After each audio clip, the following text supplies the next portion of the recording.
Bobby Seagull standing in for Gabriel Nussbaum.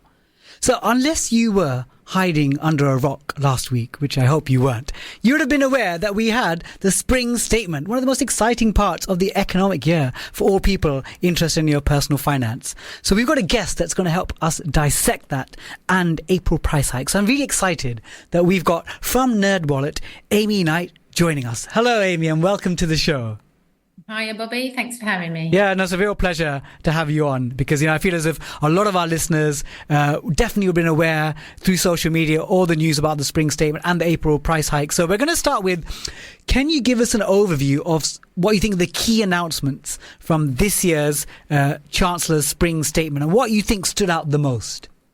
Absolutely. One of the things that businesses were really hoping that Rachel Reeves would say, and what she didn't say in the spring statement, was what she was going to do to support the organisations, the small businesses who've been hit with, or from tomorrow, much higher employers' national insurance contributions. This is something we heard in the autumn budget, came as a big shock, and that's actually going to have quite a major knock-on effect for workers as well as businesses, because under additional financial pressure, companies that employ people are going to have a much bigger staff bill. So they're paying more insurance, and that's going to mean that they need to think really carefully about who they hire, how many new people they can take on, can they give pay rises?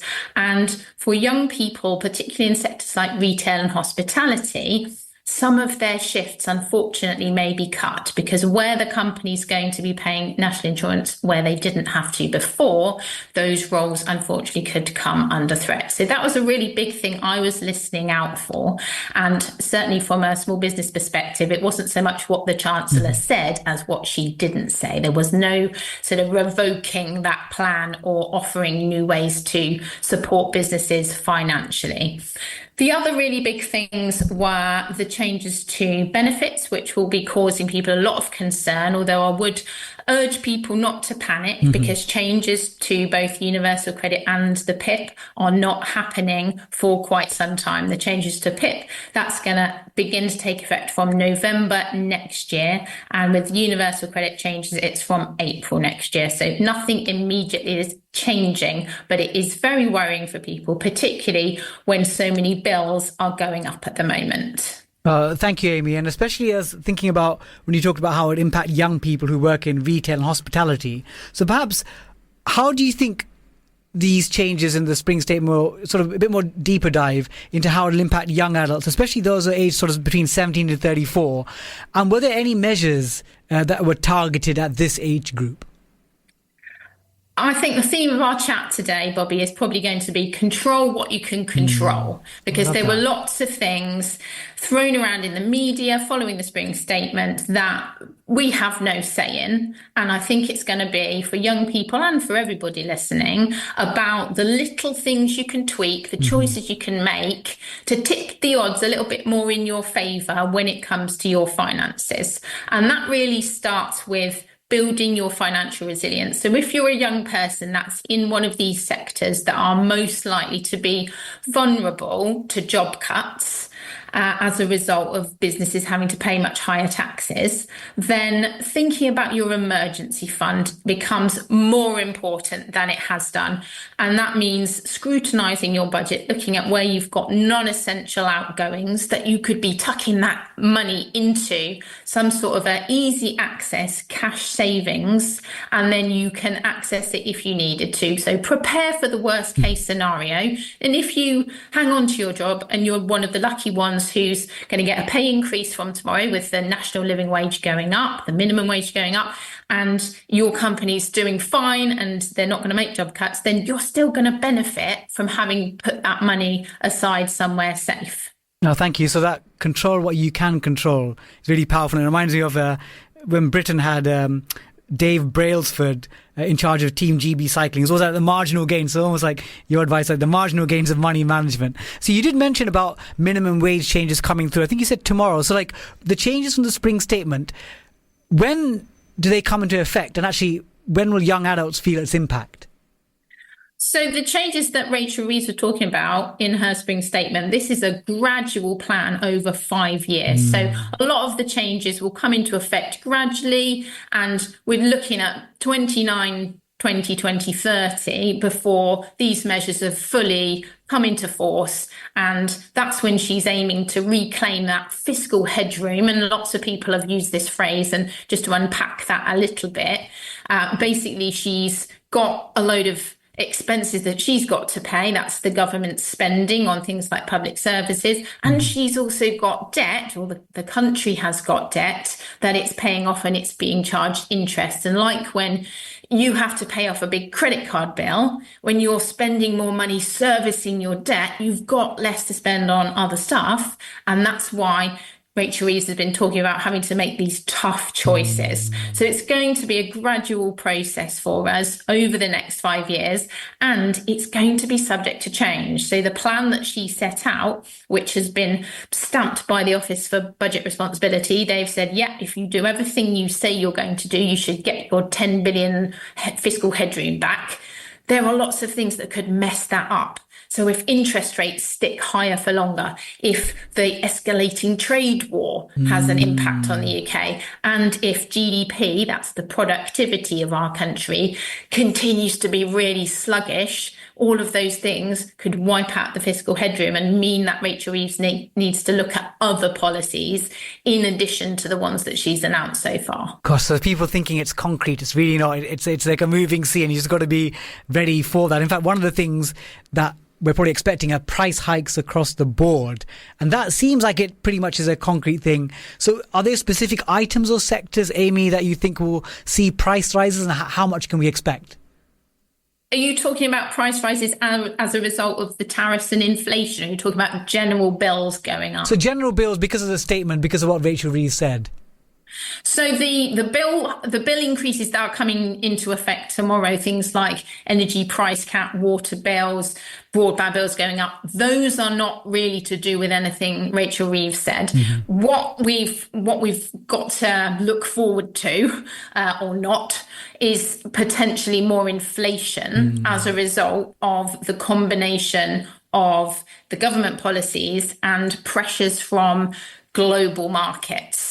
Things like energy, that kind of ties the two things together, because the price we pay for energy on our household bills is linked to global energy markets, and stuff that's going on in terms of conflicts and the Trump tariffs, all of that could potentially impact energy prices. So in that sense, it's linked together. But household bills that you can control yourself, things like fixing your energy, getting a fixed tariff, moving on to a water meter if you think you're being charged too much, shopping around for cheaper broadband, a cheaper mobile phone deal. Those are the things that you can take back a little bit of control yourself. Yeah, it feels like a lot of these things are external. So like you might have planned well, but if something happens in America, there's like an impact on a supply line for a key material that goes towards something that you're looking to buy. So it feels as if, so as an individual, how can you sort of reassure yourself that you're doing the most to mitigate the impact in your day-to-day spending? What can a young person do? It's really about getting into the nitty-gritty of your budget. So looking at your income and expenditure, planning ahead, making sure that you've got a budget. So that emergency fund I talked about before. A lot of people will see advice on social media about investing as a way to build wealth. And it's not that that's bad advice, but that is for people who've got money they can afford to lock away for 5 to 10 years. For people who don't have that kind of cash and they will need to be able to dip into their savings much sooner than that, then building that emergency fund and keeping it somewhere easy access. You still want it to be beating inflation. So you want to shop around to find a savings rate that is 4%, 5% if you can find one. Then that's going to mean that your money's not being devalued and it's there if you need it. If you find that bills start going up, your supermarket shop suddenly gets much more expensive as a result of inflation, you've got that financial buffer, so you're less likely to have to lean on credit card and other types of borrowing. Yeah, that rainy day advice is so valuable to everyone, not just our younger listeners. But for our younger listeners, are there sort of government support schemes or any financial relief options that could help them with rising costs? Are there anything out there? It's going to be quite dependent on your individual circumstances. It's always worth using the government website to check that you are claiming any kind of financial support that you're eligible for. So definitely go and use that service to check if you're eligible for something that you're not claiming already, then go and claim it. That money is rightfully yours. One little bit of good news on the whole national insurance hike. So this is insurance that payees or workers, they're not going to have to pay extra, and that's part of Labour's commitment that they're not going to raise taxes for working people. It's extra insurance that the employer is going to have to pay, but that doesn't apply to people that are under 21, and it doesn't apply to apprentices. So that's a little bit of good news for younger workers. Yeah, so it always seems like there's individual sort of, you got to check your individual circumstance. It's not like one size fits all. Actually, the last couple of questions I want to ask is, one is about, so young adults that are navigating student loans and housing costs and starting their careers.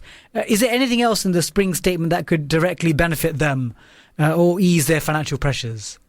Unfortunately, I didn't hear anything specific to students, and I didn't hear anything that would make it easier to get on the property ladder. Unfortunately, it was one of the things that we were hoping we might hear, but the stamp duty deadline is another thing that's changing tomorrow, and that's going to make it harder for first-time buyers, not easier. They're going to have to find a few extra £1,000 on top of that deposit that they've worked so hard to save for. And I really do sympathise with people at that stage who are trying to build up not just their emergency fund for all of the cost increases that we've been speaking about, but also a chunk of cash to try and buy their own first property as well. It's definitely not going to be easy. Gosh, yeah, so it does sound like it's going to be a challenging period, but hopefully with people like you giving great advice, hopefully you can navigate our young people through this. So if people wanted to find out more about your content, where's the best place they can find you, Amy?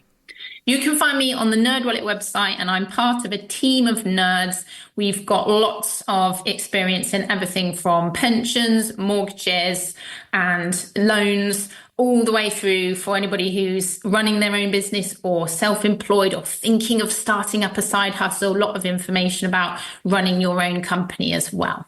Well, thank you so much, Amy Knight from the NerdWallet. Real pleasure to have you on the show. Thanks a lot.